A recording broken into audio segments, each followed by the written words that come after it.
Tema kita yang baru saat ini adalah memperkatakan firman Tuhan. Sekali lagi, tema kita hari ini adalah memperkatakan firman Tuhan.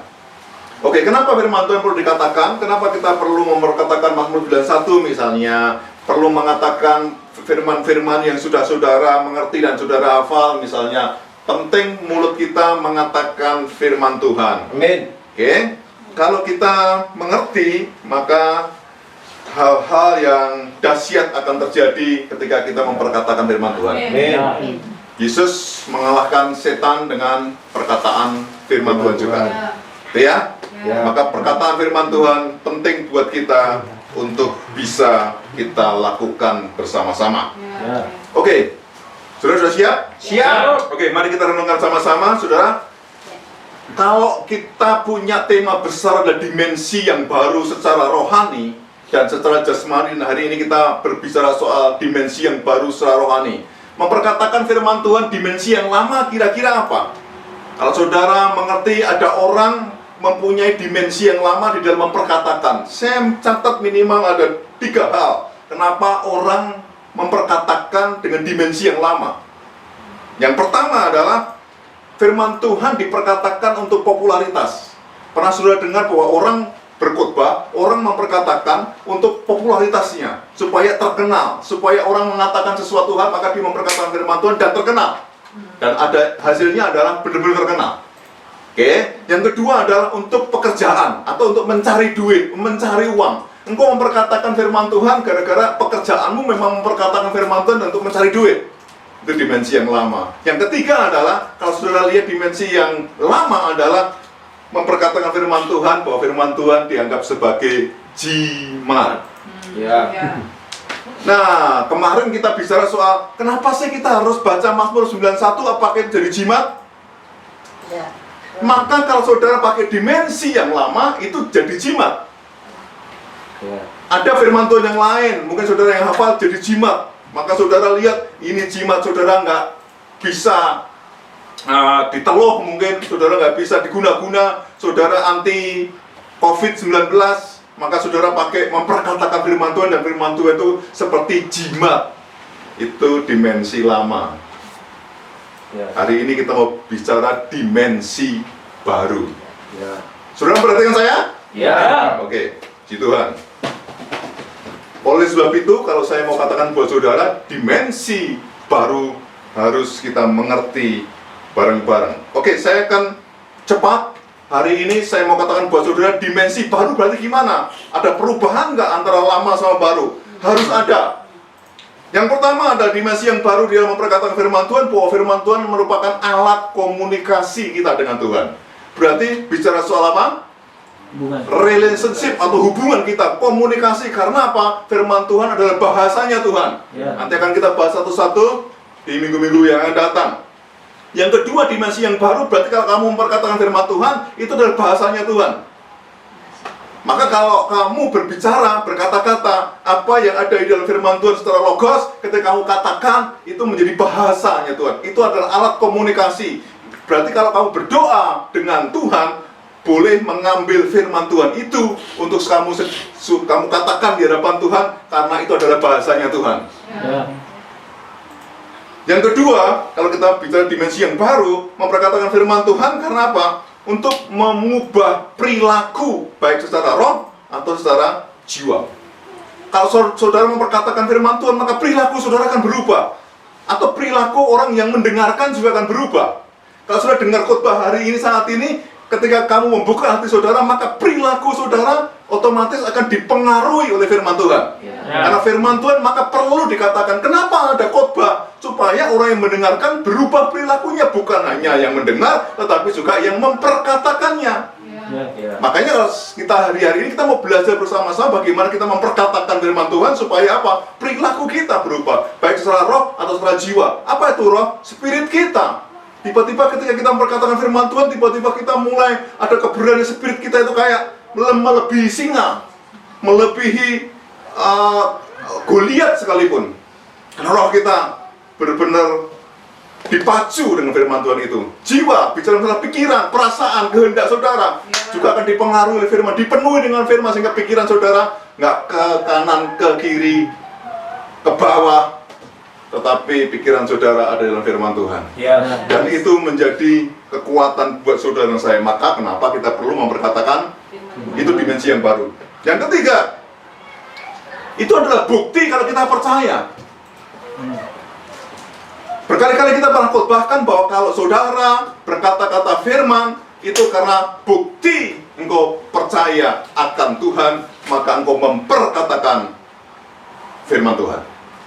Jadi kalau engkau mau diam, buktinya apa? Maka perlu diperkatakan. Maka penting buat saudara memperkatakan firman Tuhan, bukan untuk popularitas, bukan untuk pekerjaan, untuk mencari duit, bukan untuk jimat, tetapi benar-benar karena kamu percaya kepada firman Tuhan, kepada Tuhan itu sendiri. Oke. Saya yang di sini juga sama, jadi tenang saja. Oke. 4 ya. Yang keempat, dimensi yang baru bicara soal apa? Kalau kita memperkatakan firman Tuhan, itu untuk penciptaan. Jadi kalau Tuhan pertama kali membentuk atau menciptakan dunia dan seisinya, maka Tuhan memakai kata firman. Maka jadilah dengan perkataan firman. Jadi kalau kamu memperkatakan firman Tuhan, karena engkau pengen mencipta. Mencipta apa? Sesuai dengan perkataan firman yang kamu imani. Makanya dimensi yang baru ini akan kita bicarakan selama sebulan ini, supaya saudara mengerti bagaimana memperkatakan firman Tuhan. Harus memakai ukuran yang baru, jangan pernah pakai ukuran yang lama. Karena ukuran yang lama sudah ketinggalan, tidak akan pernah mempengaruhi hidup saudara, hanya untuk membuat saudara popularitasnya aja naik. Tetapi hari ini kalau kita bicara soal firman Tuhan, memperkatakan firman Tuhan, kita mau supaya benar-benar nama Tuhan yang dipermuliakan, dan setiap saudara diubahkan karena perkataan firman Tuhan itu. Mengapa kita juga harus ada shouting-shouting seperti ini? Bukan untuk popularitas, tetapi supaya saudara yang mendengarkan di rumah diberkati dengan perkataan-perkataan firman Tuhan yang disampaikan. Saudara di tempat ini pun mengalami hal yang sama. Maka nggak ada bedanya kalau saudara di sini ataupun di rumah, kalau saudara sungguh-sungguh mendengarkan firman Tuhan. Ya, mari kita lihat satu persatu. Minggu ini kita hanya bicara satu tentang dimensi yang baru yang sudah saya katakan 4 hal tadi. Saya mau bicara tentang memperkatakan firman Tuhan adalah sebagai bukti kalau saudara percaya.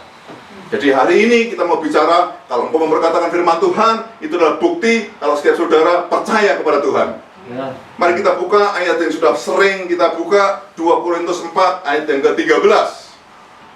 Alkitab berkata, namun karena kami memiliki roh iman yang sama, seperti ada tulis, aku percaya sebab itu aku berkata-kata. Maka kami juga percaya, dan sebab itu kami juga itu jelas Alkitab katakan, kalau engkau percaya maka kamu berkata-kata. Jadi kalau kamu menjadi percaya, ya Tuhan aku percaya, itu perkatakan. Kalau tidak, maka yang terjadi adalah tidak ada sesuatu bukti bahwa setiap saudara menjadi orang yang percaya. Maka ketika engkau membaca firman Tuhan, sebaiknya engkau katakan, jangan hanya disimpan dalam pikiran. Jadi kalau kamu mau baca, minimal telingamu mendengar, supaya timbul yang namanya iman, dan itu bukti kalau sudah percaya. Mulai sekarang kalau kamu baca Alkitab, jangan dibatin saja, mulutnya nggak berbicara, tapi mulai sekarang coba memperkatakan apa fungsinya. Nanti akan saya bahas betapa penting fungsi bagi kita semua kalau saudara memperkatakan. Jangan pernah hanya membatin, bahkan saudara hanya melewatinya saja. Maka firman Tuhan sama seperti tulisan-tulisan yang lain. Kalau saudara hanya sembrono di dalam kita membacanya. Nah, Paulus mengingatkan pada jemaat yang Korintus, kalau saudara baca tadi, bahwa mari teman-teman, kalau engkau percaya, maka berkata-katalah. Kalau engkau mulai mengerti firman, mulai mulutmu perkatakan apa yang kamu imani tadi, maka yang terjadi adalah kuasa mukjizat luar biasa. Kalau kita berbicara masalah siapa tokoh dalam Alkitab yang tidak memperkatakan firman Tuhan, semua tokoh dalam Alkitab yang diurapi Tuhan, yang dipakai Tuhan, memperkatakan firman Tuhan, dan semua musuh-musuh dikalahkan bukan karena kekuatan dan gagah perkasa mereka, tetapi oleh karena firman Tuhan yang ada dalam kehidupan mereka. Ya. Nah, mari kita lihat sekarang. Kalau sudah lihat misalnya Abraham atau Abram. Kalau saudara nonton Misbah Doa Pagi kita kemarin, saya bacakan ayat ini supaya saudara mengingatkan kita sama-sama bahwa Abraham ketika dia diutus sama Tuhan untuk keluar dari bangsanya, untuk keluar dari saudara dan dia taat, dan dia menanti-nantikan janji Tuhan, tapi janji-janji Tuhan itu tadi tidak kunjung datang. Kenapa kita angkat Abraham? Karena Abraham adalah tokoh orang yang percaya, orang yang beriman dan memperkatakan firman Tuhan. Dan itu adalah tokoh yang paling mustahil untuk dikatakan bahwa dalam diri kita perlu mencontoh dia. Kenapa? Umur sudah tua, hidupnya saat itu juga melihat tubuhnya sudah tidak semangat lagi seperti dulu. Tidak ada sesuatu hal yang perlu dibanggakan dalam dirinya. Karena apa? Semakin hari semakin merosot tubuh jasmaninya. Tetapi kalau sudah lihat janji Tuhan dari awal ketika dia pergi meninggalkan saudaranya, bahwa keturunanmu akan seperti bintang di langit. Maka pada saat itu kalau sudah baca Yakobus pasal 2 ayat 23, saya bacakan buat saudara, dengan jalan demikian genaplah nas yang mengatakan, lalu percayalah Abraham kepada Allah, maka Allah memperhitungkan hal itu kepadanya sebagai kebenaran. Karena itu Abraham disebut sahabat Allah. Wow, berbahagialah orang yang mengikuti firman Tuhan hari ini. Kalau saudara lihat di sini, maka Alkitab katakan percayanya Abraham diperhitungkan sebagai kebenaran, kemudian disebut sahabat Allah. Masih ingat bahwa di dalam kitab Yohanes berkata bahwa aku tidak menyebut kamu lagi hamba, tetapi engkau adalah sahabat. Naik peringkatnya. Bukan lagi budak, tetapi engkau adalah sahabat. Saudara tahu bahwa ketika sahabat adalah saling curhat, sahabat bisa saling berkomunikasi, sahabat bisa saling menolong. Kalau kita ngomong manusia dengan manusia. Tapi kalau kita ngomong dengan Tuhan, disebut dengan sahabat, ini hal yang luar biasa, hal yang dahsyat. Maka pada saat itu percayanya Abraham dianggap sebagai atau diperhitungkan sebagai kebenaran. Sehingga ketika memperkatakan firman Tuhan kita percaya, itu sudah ada kebenaran. Loh, apa nih fungsinya? Contoh, pernah nggak saudara diintimidasi sama setan bahwa engkau adalah orang yang nggak layak, orang yang bodoh, orang yang tidak bagus di dalam hidupmu, masa lalumu jelek, dosamu luar biasa, hidupmu tidak karu-karuan. Setan selalu mengintimidasi kita sepanjang hari. Dan kalau engkau memperkatakan firman Tuhan, dan firman Tuhan berkata misalnya hidupmu sudah dibeli dengan harga yang lunas di kayu salib, dan engkau percaya, maka engkau dibenarkan. Dan ketika kebenaran memasuki hidup saudara, alam pikir saudara, setan mau mengintimidasi lagi, kamu harus berkata, ini kebenaran, dan Tuhan sudah membenarkan hidup saudara. Dan ketika saudara sudah dibenarkan sama Tuhan, jangan pernah terintimidasi lagi sama setan. Terintimidasi itu kalau kamu masih terus berbuat dosa dan tidak pernah bertobat. Wajar. Tetapi kalau saudara mengaku dosamu dan bertobat di hadapan Tuhan, maka Tuhan akan menganggap saudara selesai. Dan kebenaran Tuhan melingkupi saudara. Dan itu hebat banget. Ini luar biasa banget. Maka kenapa mulut kita harus penuh dengan firman? Supaya saudara juga tadi dikatakan sahabat Allah, dan engkau dianggap sebagai orang yang benar di hadapan Tuhan, atau dibenarkan di hadapan Tuhan. Karena kebenaran di hadapan Tuhan itu mahal harganya, nggak murah. Karena kebenaran di hadapan Tuhan adalah darah yang mahal, dari kayu salib. Maka kalau sudah lihat di situ, mulailah kita menjadi orang yang percaya dan memperkatakan firman Tuhan. Kalau begitu, apa yang saya lakukan? Ya merenungkan firman Tuhan, dan kamu ingat, kalau kamu merenungkan firman Tuhan atau istilahnya yang membaca doang, tetapi nggak pernah ada yang nyantol dalam pikiran saudara, bagaimana kamu akan memperkatakan firman? Kalau kamu hanya berkata, di dalam Alkitab berkata, kemudian kamu lupa akan perkataan di dalam Alkitab itu apa. Hanya sebatas di dalam Alkitab ada bahwa hidup kita penuh dengan kemenangan. Maka yang terjadi adalah iblis akan menyerang kamu lagi. Kamu hanya ingat itu sepotong-sepotong saja dan iblis akan mengintimidasi kamu lagi. Maka kenapa kita harus merenungkan firman Tuhan dan kita masukkan dalam hati dan pikiran kita, sehingga kita ngerti apa yang kita katakan. Maka firman Tuhan itu perlu dihafal, iya. Perlu dilakukan, iya.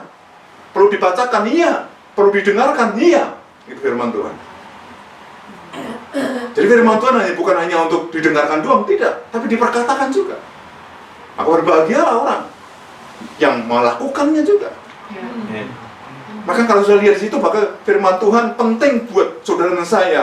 Bagaimana kita harus mengerti ketika kita merenungkan dan masukkan itu dalam hati dan pikiran saudara.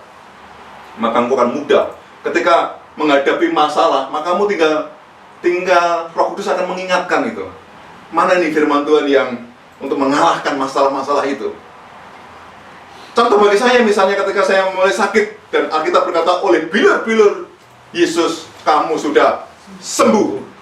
Maka setan nggak bisa mengintimidasi kesakitan kita lagi. Kenapa? Oleh bilur-bilur Yesus sudah sembuh.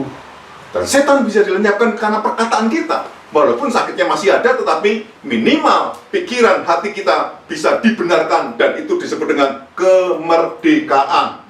Karena kebenaran akan memerdekakan. Jadi tubuhnya masih sakit, tapi kemerdekaan di dalam roh dan jiwa bersukacita itu menjadi sempurna. Itu luar biasa. Tetapi kalau tidak, tubuhmu sakit, jiwamu sakit, rohmu sakit, semua habis. Gitu ya, semua habis. Sampai di sini oke? Ya. Nah, makanya kalau saudara baca Ibrani pasal 11 semuanya, maka di situ ada namanya tokoh-tokoh iman. Dan itu luar biasa sekali. Kalau saudara baca terus, kamu baca terus, kamu akan mengerti bahwa tokoh-tokoh di dalam Alkitab bagaimana dia beriman, percaya kepada siapa? Kepada Tuhan. Bagaimana dia percaya kepada Tuhan kalau Tuhan nggak pernah berfirman? Tidak mungkin.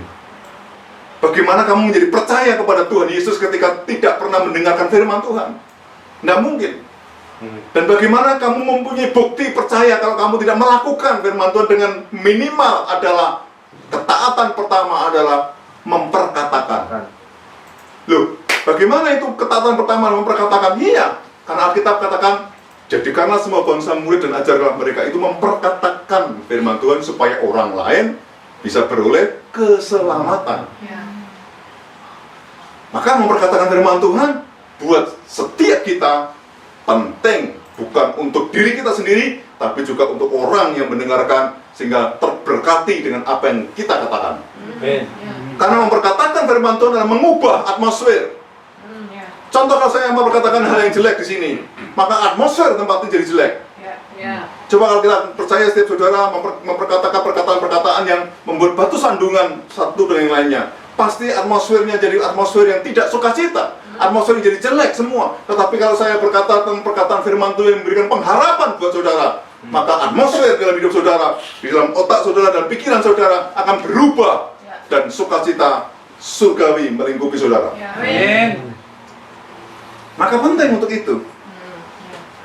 Setiap saudara harus memperkatakan itu. Di kesusahan saudara, di rumah saudara, di dom-dom saudara. Supaya apa? Atmosfernya dirubah. Ada suatu ketika ada orang yang ini di sebuah buku, di dalam buku saya baca bahwa ada orang yang di dalam kamarnya selalu ada tulisan-tulisan firman Tuhan. Memang ini bukan jimat, tetapi selalu sebelum tidur dia membaca firman Tuhan yang sudah ditulis di dalam tembok-tembok itu. Karena biasanya orang kalau sudah membuka Alkitab itu malas, maka dia ditulis di tembok-tembok. Tiap kali dia baca firman Tuhan di dalam tembok-tembok itu. Dan suatu ketika atmosfernya berubah total. Ketika kemalingan, apa yang terjadi saudara? Kesaksian dalam buku tadi bahwa orang maling tadi nangis di kamarnya dia. Ketika dia mau mengambil barang-barang yang ada, dia sujud di situ, dia nangis dan nggak jadi mengambil barangnya. Dan apa yang terjadi? Singkat cerita bahwa maling ini kesaksian sendiri dan ketemu sama si pemilik tadi. Lalu kenapa bisa seperti itu? Karena merubah atmosfer semua yang ada. Amin. Dan kita percaya itu memang bukan sebagai jimat, karena itu dimensi yang lama. Memang bukan, tetapi karena percaya kita. Tiap kali kita ucapkan, percaya kita di hadapan Tuhan. Maka nggak perlu dipertentangkan hal demikian. Supaya saudara, di kesusahan saudara, di dalam saudara, di rumah saudara, juga coba saudara ubah atmosfernya. Biasanya atmosfer malas, dirubah. Amsal berkata, "Hei pemalas, lihat tuh semut." Nggak jadi malas kita. Lihat lagi, sudah tulis lagi di situ. "Hei mabuk." Tidaklah engkau mabuk oleh anggur. Oleh Roh Kudus, bukan anggur. Hati-hati suaranya masuk di sini. Nah, makanya seharusnya kalau saudara lihat hidup saudara harus dirubah oleh karena firman Tuhan. Dan atmosfer bisa dirubah karena firman Tuhan. Suatu ketika ada yang namanya Smith Wigglesworth. Pernah baca itu? Nah, di dalam sebuah gerbong, dia selalu baca Alkitab. Di mana-mana dia selalu baca Alkitab. Di mana-mana dia memang sudah terbiasa baca Alkitab. Sebuah gerbong dibaca terus Alkitab, baca sendiri dia baca. Dan kalau sudah lihat di situ di gerbong itu mulai atmosfer dirubah menjadi atmosfer yang sepertinya seolah-olah atmosfer yang menakutkan, yang mau kalau nggak bertobat itu mati gitu. Seolah-olah seperti itu, seperti mencekam seolah-olah. Sehingga cerita Smith berkhotbah, saudara, tentang keselamatan. Dan satu gerbong bisa bertobat gara-gara orang memperkatakan, membaca firman Tuhan. Dan ini zaman sekarang, Pentakosta ketiga juga akan terjadi. Di mana-mana saudara bisa harus membaca firman Tuhan. Biasakan baca firman. Biasakan memperkatakan firman Tuhan ketika engkau membaca. Jangan hanya di batin sekali lagi. Ucapkan itu. Capek ya, itulah ketaatannya. Itulah ketaatan kita supaya setiap saudara memperkatakan itu. Maka ketika saudara membaca Mazmur 91 kan perlu hafal. Sudah berkali-kali kan kita baca Mazmur 91. Coba sudah hafalkan sehingga tanpa buka kita sudah dalam lindungan Allah. Amin. Orang yang duduk dalam lindungan, nah langsung mulai. Sampai di situ aja saya hafalnya. Nah, maksud saya setiap kita juga penting untuk menghafalkannya juga, memperkatakannya juga. Ada orang yang tidak suka memperkatakan, maka yang terjadi adalah hidupnya juga penuh dengan apa yang dia katakan. Loh, bagaimana? Kalau dia memperkatakan bukan firman Tuhan, seperti itulah hidupnya. Kalau dia yang memperkatakan bicara soal tentang hal-hal dunia, seperti itulah hidupnya. Yang dia katakan itu. Kalau dia memperkatakan seperti yang berita-berita yang lain, negatif terus, maka seperti itulah kondisi atmosfer dalam pikirannya. Sehingga perilakunya menjadi perilaku yang panik, perilaku yang khawatir, perilaku yang nggak terima ketika ditegur orang, perilaku yang tidak senang, perilaku yang pengen menang sendiri dan sebagainya. Kenapa? Karena bukan firman Tuhan yang diperkatakan. Mulai hari ini, kalau engkau mungkin menelpon saudara-saudaramu atau menelpon siapapun, mulai ada perkataan firman Tuhan dimasukkan di situ. Bukan hanya awalnya doang, salam, nah, itu kan sudah firman Tuhan, Pak. Setelah itu perkataan yang lain.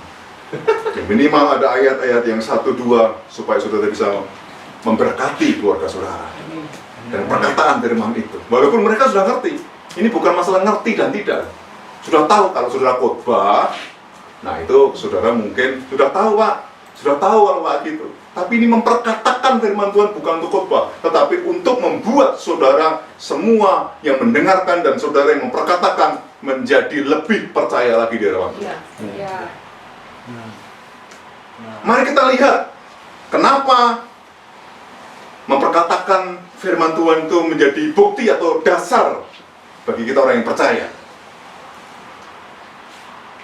Yang pertama adalah kenapa firman Tuhan itu perlu kita katakan? Karena firman Tuhan itu dekat dalam mulut kita dan hati kita. Kalau firman Tuhan itu jauh, maka kamu memperkatakannya susah. Karena firman Tuhan itu dekat di dalam mulut dan hatimu.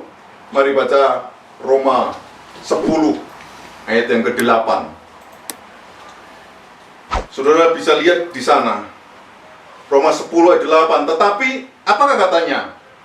Ini firman itu dekat kepadamu, yakni di dalam mulutmu dan di dalam hatimu. Itulah firman iman yang dekat. Jadi firman Tuhan itu nggak jauh. Maka kenapa kita harus memperkatakan? Karena dekat di dalam mulut saudara, tinggal ngomong maksudnya. Tinggal bicara. Mau bicara aja kok susah. Ngomong firman Tuhan aja kok susah. Kecuali khotbah ya tadi, bilang khotbah itu perlu bahasa komunikasi. Ada bahasa-bahasa untuk menghantarkan karena manusia kepada manusia, atau Tuhan melalui manusia dikhotbahkan kepada manusia. Tapi kalau memperkatakan firman Tuhan, itu Tuhan bicara, ngomong saja. Nah, ya? Maka penerjemahnya adalah Roh Kudus yang akan menerjemahkan perkataan-perkataan firman Tuhan tadi. Perkatakan dengan itu. Itu iman saudara akan dibangkitkan di sana. Karena itu dekat dengan mulut kita, tidak jauh. Yang kedua, kenapa kita harus memperkatakan firman Tuhan sebagai dasar percaya kita? Yang kedua, kalau saudara baca di situ ayat yang ke-10, masih ke Roma 10 ayat yang ke-10. Coba dibaca sama-sama. 2, 3. Karena dengan hati percaya dan dibenarkan, dan dengan mulut. Alasannya adalah karena itu memperkatakan firman Tuhan untuk keselamatan kita, diselamatkan.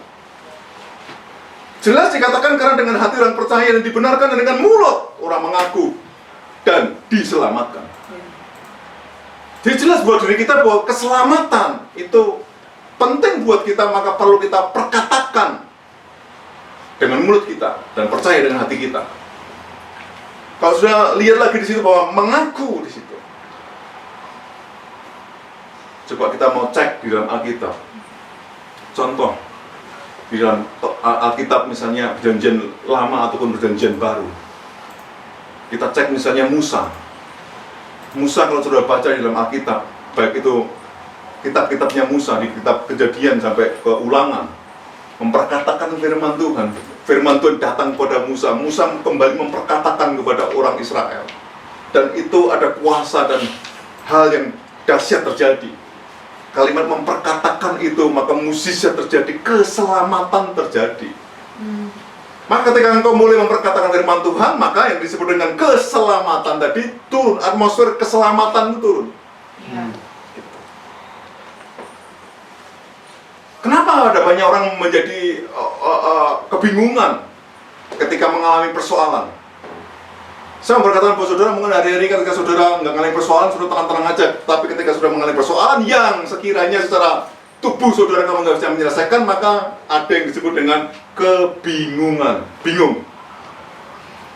Kebingungan itu adalah memang manusiawi, tetapi kalau kita terus melakukan kebingungan, yang terjadi adalah hidup kita semakin jauh dengan Tuhan.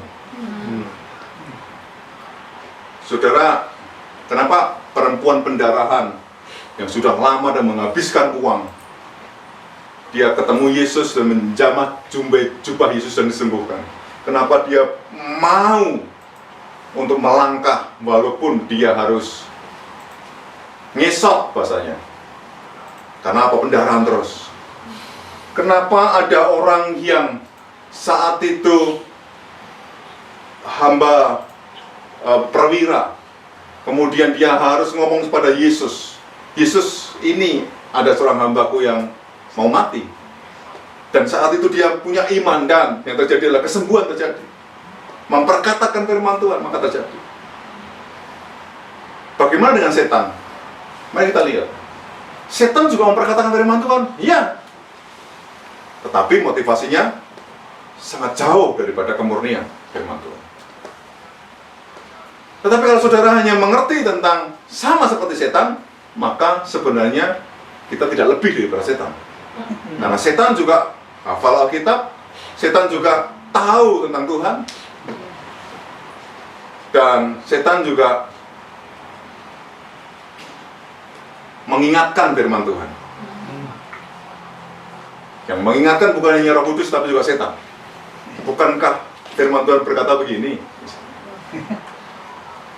Itu setan juga pernah begitu. Berarti apa yang kita lakukan? Masih ingat bahwa setan mempunyai motivasi yang jahat. Walaupun setan hafal ayat, walaupun setan memperkatakan firman, tapi setan tidak disebut sahabat Allah. Tapi saudara disebut dengan sahabat Allah, kenapa? Karena percaya kamu kepada firman Tuhan itu. Jadi kalau saudara hanya memperkatakan tanpa ada kepercayaan, maka sama dengan setan. Karena setan juga memperkatakannya. Dan setan pun ketika memperkatakan firman Tuhan bisa terjadi mujizat nggak? Bisa. Biasanya orang percaya itu karena apa sih? Karena melihat. Thomas sebelum aku mencucukkan jariku ke lubang paku di tangan Yesus, maka aku belum percaya. Biasanya orang kalau belum melihat, nggak percaya. Coba dong, buktikan dong. Nah, setan memakai bukti mata. Namanya adalah mukjizat. Namanya versinya setan. Namanya adalah jalan keluar versinya setan. Maka yang terjadi adalah, wow. Maka saya tidak heran kalau setan mempunyai pengikut yang banyak di muka bumi ini. Walaupun di dalam gedung gereja sekalipun, setan tidak takut di gedung gereja. Di gedung gereja aja nggak takut, apalagi hanya di gedung pastori. Maka dibuat krip gitu. Padahal baru jam segini. Nah, apalagi yang ada di rumah, apalagi. Ya kan? Loh kenapa? Karena di gedung setan nggak pernah takut itu. Tapi setan takut ketika engkau mengimani dan percaya pada firman Tuhan. Tentunya melakukan perkataan firman Tuhan tadi. Maka setan nggak bisa mengintimidasi lagi. Karena apa? Engkau dibenarkan oleh itu. Ya. Kenapa sih ada orang yang menyerah dengan keadaan? Coba saudara pikir, pernah nggak engkau menyerah dalam keadaan? Sering kan? Keadaannya membuat krip tadi. Menyerah kita, nggak pernah melawan. Itu baru di gedung pastori. Nanti kalau udah gedung gereja, pakai kursi, sambil begini, udah pikir itu. Tetapi apakah pendeta akan marah? Enggak. Nah, karena tidak ada guna. Cuman penting buat kita untuk memperkatakan firman Tuhan. Kita perkatakan bahwa hei ular beludak.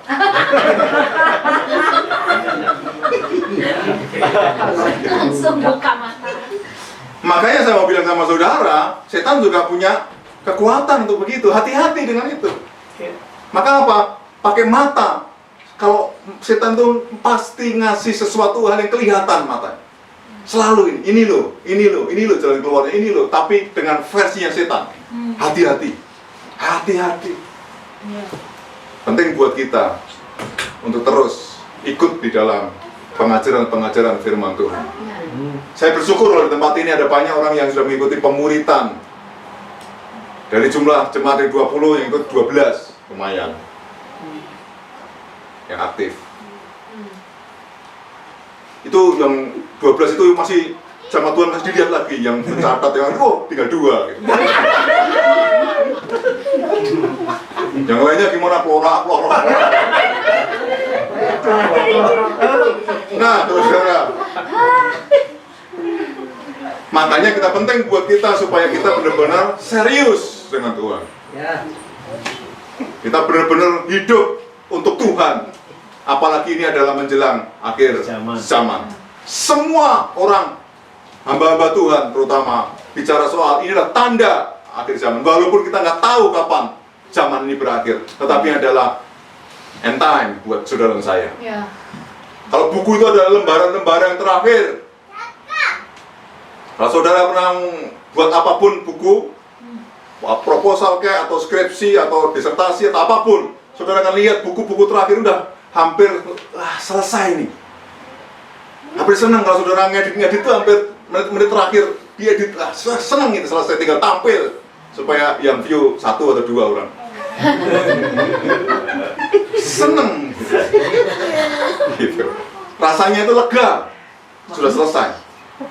Nanti kalau saudara yang kuliah udah lulus, rasanya selesai, wah. Saudara semua nanti juga akan lulus ketika Yesus akan datang kedua kali menjemput saudara semua.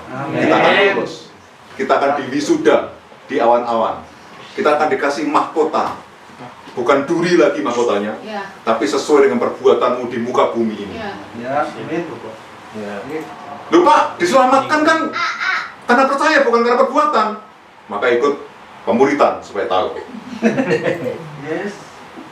Oke. Terakhir, mengapa kita perlu memperkatakan firman Tuhan sebagai dasar kita percaya kepada Tuhan?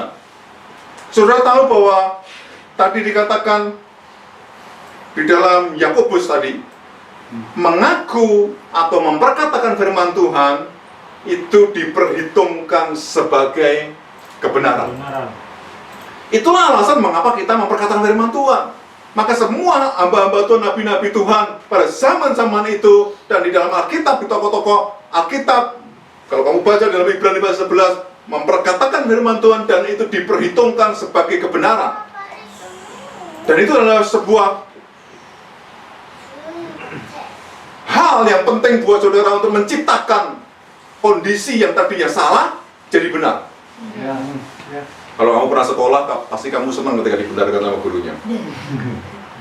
Dulu pemuritan kita ada ujiannya. Sekarang kalau dikasih ujian yang 12 nanti tinggal 2, tadi tinggal kosong nanti. Nggak ada yang belajar. Dulu ada yang namanya ujian. Dan ketika ujian, kemudian ketika saya menilai, anak-anak, murid-murid selalu berkata, Pak ini bener kan, sesuai dengan ini kan, bener kan, protes mereka. Kemudian saya berkata, ya udah, seneng dia, yeay, dibenarkan karena walaupun itu pemuritan yang tanpa wisuda, tetapi ada sertifikatnya, iya. Nah, kadang-kadang kita senang kalau dibenarkan, ya ini dibenarkan. Nyerempet.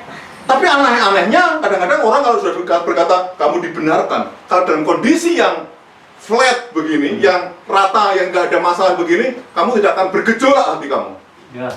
Karena itu biasa aja lah Pak.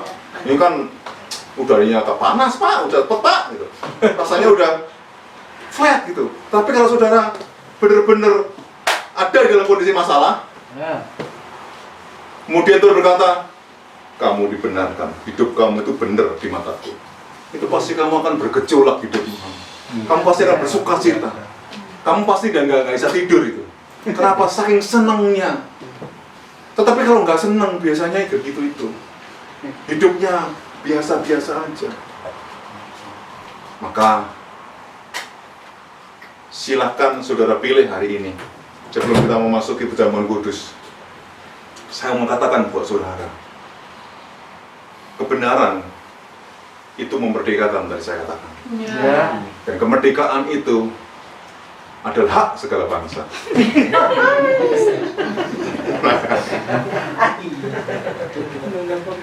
Maksud saya adalah hak bagi setiap saudara yang percaya pada Yesus. Sebelah kanan, sebelah kiri, kira-kira orang yang merdeka atau enggak? Saudara yang susah, orang merdeka atau enggak?